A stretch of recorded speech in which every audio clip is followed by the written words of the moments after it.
you made it. You're now a manager. You have, a team of, I don't know, somewhere between 3 and 10 people. A Right. lot of my friends get to that point, and frankly, they get stuck. I have a ton of friends who made it in Meta, at least the terminology is M1. They're like a Right. frontline manager, and they're trying literally for 3, 4, 5, 7, 8 years to get to M2, senior manager, and they just can't figure out how to break that promotion. So I'm curious if you have thoughts about what are the biggest blockers to making that happen and any advice you would share.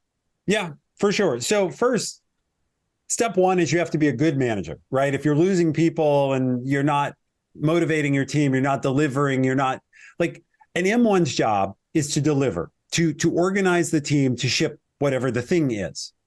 So you have to do that well. But to become an M2, a senior manager, you have to start thinking beyond your own team. So the way I think of it is the M1 is focused inward and downward. How do I get my team to ship the thing? The M2 is more focused on where does my thing fit into the larger whole and how do I collaborate to make the larger whole succeed? And so to make that move, it's a mindset shift from I'm only worried about organizing my team to build to I'm actually interested or worried about how to make the larger organization succeed. And that's generally the difference of I'm really good at getting my team to execute. I'm actually starting to show the signs that I can come up with the ideas and figure out what needs to be done to make the whole organization better. I think of it, I often tell people a rising tide lifts all boats. You have to start to be that rising tide where my idea is, see, as I'm investing more in you and giving you more responsibility, I'm expecting you to have a greater impact. And at some level, just your ability to crank out code and make sure the modules are done and they add up into a product isn't enough. I'm starting to look for leadership of what should we do? Why should we do it? How can we make our process better? That makes a lot of sense. What you didn't mention, which I'm curious about, the direction I thought you were headed when you talked about the rising tide lifts all boats was about more scope and the company growing. And if the company is doubling year over year, more headcount, that's a big part of how you might go from M1 to M2. So I'm curious about that in particular, given that, frankly, in the past year and a half or so, big tech has not really grown that much or might have even shrunk. Wrong. And how do you think about growth in the management department in that context? Yeah, so there are 3 ways to grow. Way number 1 is the one you discussed, which is your team and organization get organically bigger and you suddenly like, oh, you're obviously a senior manager. Way number 2 is somebody leaves. And so there's a hole above you and you're the highest performing person and you get chosen to step into that hole. So that's the second way, but it's the first way you can grow in a world that isn't growing organically, is fill the hole. The last way is reorgs. So things get moved around or even downsizing. Someone else leaves and as opposed to backfilling that role, their team gets divided up and handed out and you're in line to get handed a piece. And so I coach lots of people now, including lots of M1s and M2s. And the ones who are growing are getting handed pieces of other people's orgs, people who are being laid off or people who are leaving. For example, you're talking about Meta, but at Google, they're very top heavy. And kind of internally, they have a thing going on where they've said, hey, we laid off a lot of the lower level people. We tried to keep some of our veterans, but it means we have too many high level people. Well, when a high level person leaves, they don't go hire another one. They have too many already. So they just divide up that person's stuff. And that's how you grow, is you have to be in line for the pieces. How are you in line?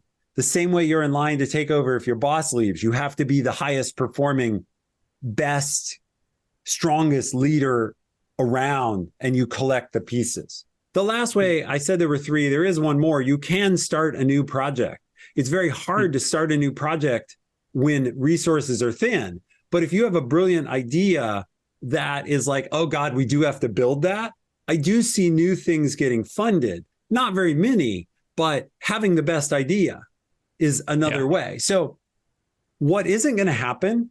Essentially, maybe in the past, like in the Olympics, there's a gold medal, a silver medal, and a bronze medal. And so you can be on the podium if you're in any of the first three positions. In a world of less opportunity, there's only a gold medalist. There's gold medalists and there's everyone who lost. And so in the old days of like lots of organic growth, the top three people got promoted. Now the top one does. I like that analogy. 4 distinct ways that you could grow your scope. The last one in particular feels actionable in that, hey, I could actually have an idea, take a new initiative and run with it and hopefully succeed. Yep. I'm curious though about the other 3 scenarios, which I imagine most of the people watching are in one of those buckets where I'm in a stable org within Amazon, Google, Meta, Apple, whatever. And, things are not, changing that much. And so I'm curious, like, I think what you described is like, you get partition another org and I get a piece of it, or the company is growing, or someone above me leaves. But I'm curious if you have thoughts about what I could do as a manager or maybe a senior manager that is more of me in the driver's seat rather than me waiting for the world to change around me. So there are things you can do to make sure you're in line. And I actually want to cover those because they are actionable. You can't control when someone will leave or get fired. You can predict it will happen relatively soon. Like people leave all the time. People get fired. There are layoffs all the time right now. What you can do is make sure that you're in line to get the pieces. And the way you do that is A, you must be a top performer. And then B, you have to go to your manager and say, look, I'm looking for this. When the next change comes up, would you consider, if anybody leaves, letting me step into their role? Would you consider giving me part of this responsibility or that responsibility? And those who ask get. So I actually do think that's actionable, but it requires be a top performer and express that you're interested and give your manager reason to consider investing in you or giving it to you. Because basically the proof is there that the squeaky wheel gets the grease. And this is another important point for the people around you that are listening. All the time, I talk to top performers whose idea is I'm doing good work that should be recognized. Like I shouldn't have to do anything. In a fair meritocratic system, someone should recognize how great I'm doing. And I call this do good work and hope. And that isn't a strategy. Hope isn't a strategy.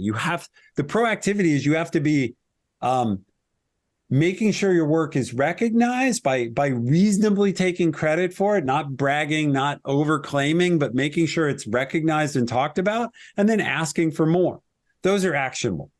Yeah, I love that. And that's something that we talk about again and again and again. I think it's applicable equally to ICs and managers, is that you can't just expect people to discover how great of an engineer or manager you are. There is some level of advocacy that you have to do for yourself. And the best way to do it, in my opinion, is to make it in service of others, saying, hey, I did this thing. It can help you. Let me tell you about why it can help you. And that turns out to be a really effective way of marketing. Yeah, there are other effective ways also. Praise someone else and say, I was working with Rahul and I want to say how much great work Rahul did. The truth is, if I get to talk about the work you and I did together and how great you were, I'm still talking about the great work I did. Yeah, and I like that. Yeah. The tricky part is if I talk about Rahul today and Jane tomorrow and Sarah the next day and the work I did with each of them, who's the common element? It's me. And so I'm involved in all these great projects. There's lots of ways to talk about yourself without directly talking about yourself and saying, I did all this great work. Yeah, that's brilliant.